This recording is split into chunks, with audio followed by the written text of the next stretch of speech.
மாணவர்களே அப்பதான் நான் பக்கத்துல பாக்குறேன். அப்போ பேரறிவாளன் இந்த பக்கம், ராபர்ட் பயசன் இந்த பக்கம், ரெண்டு பேரும் இப்படி பாடி கார்டு மாதிரி நிக்கிறாங்க. சீமான் அப்படி உட்கார்ந்து இருக்காரு வேலூர் சிறையில. அப்ப என்னை யாருன்னே தெரியாது அண்ணனுக்கு. நாங்க போயிருக்கோம் ஒரு 5-6 பேர். அப்ப சொல்றாரு, என்னை பார்த்தே சொல்றாரு, டேய் மது அருந்தாத, புகைப்பிடிக்காத, கொள்கை பிடிப்பு கொண்ட ஒரு 100 பேர் ஒரு மாவட்டத்துக்கு இருந்தா இந்த நாட்டையே நான் புரட்டி போட்டோன்னு சொன்னாரு. அது என் காதுக்குள்ள இன்னைக்கு வரைக்கும் ஒலித்து கொண்டே இருக்கிறது. அந்த 100 பேரை இல்ல, அதே போல மாவட்டத்துக்கு 10,000 பேர் என்ன சீமான் தயார்படுத்தி விட்டார் என்பதுதான் யதார்த்த உண்மை.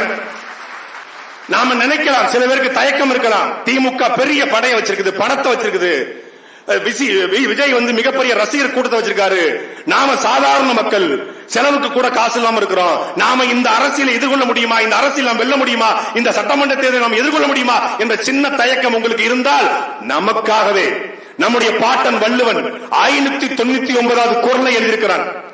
பரியது கூர்ங்கொண்டது ஆயினும் யானை வெறும் புலிதா கூறின்றான்.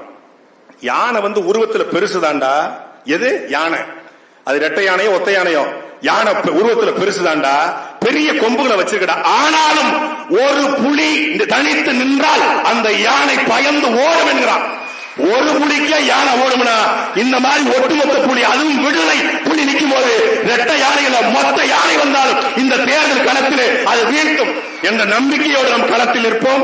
தம்பி ஹிம்லர் சொன்னது போல இந்த தேர்தல் களத்தில் இளைஞர் பாசறையுடைய முக்கியமான பணி என்பது வாக்குச்சாவடிகளை நாம் கைப்பற்ற வேண்டும்.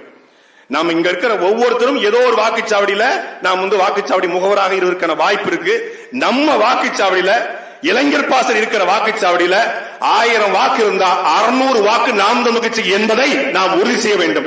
கொள்கையை பேசி, அண்ணனுடைய கோட்பாட்டை பேசி நாம பேசிக்கிட்டு இருந்த நாம செயல்படுத்துறோமோ இல்லையோ, 2023 இருந்து கலந்தாய்வு போட்டு எனக்கு தெரிஞ்சு நானே ஒரு 4 ஷூ மாத்திட்டேன்.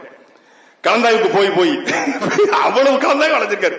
நடையா நடந்து நரம்பெல்லாம் தேஞ்சிக்கிற மாதிரி கிட்டத்தட்ட தமிழ்நாட்டில் ஒவ்வொரு தொகுதிக்கும் 3 சுற்று கலந்தாய்வு போட்டு, அங்க கூட்டம் போட்டு, பயணங்களை போட்டு எல்லாம் பண்ணி அண்ணன் சொன்னது ஒன்னே ஒண்ணுதான், உங்கள் வாக்குச்சாவடியை வெற்றி வாக்குச்சாவடியா மாத்து, உன் வாக்குச்சாவடி வெல்லணும் அப்படின்னு ஒரு பெரிய ஸ்லேடு எங்க சென்ட் சேவியர்ஸ் பள்ளிக்கூடத்துல எங்க வாத்தியார் அந்தோணி வாத்தியார் தான் இதை வச்சு எழுதுவார். அது மாதிரி அண்ணன் ஸ்கெட்ச், ஒரு மார்க்கர் எல்லாம் கேட்கறாப்ல, எதுக்கு ஒரு மார்க்க மாத்திடுறாப்ல அப்படின்னாங்க.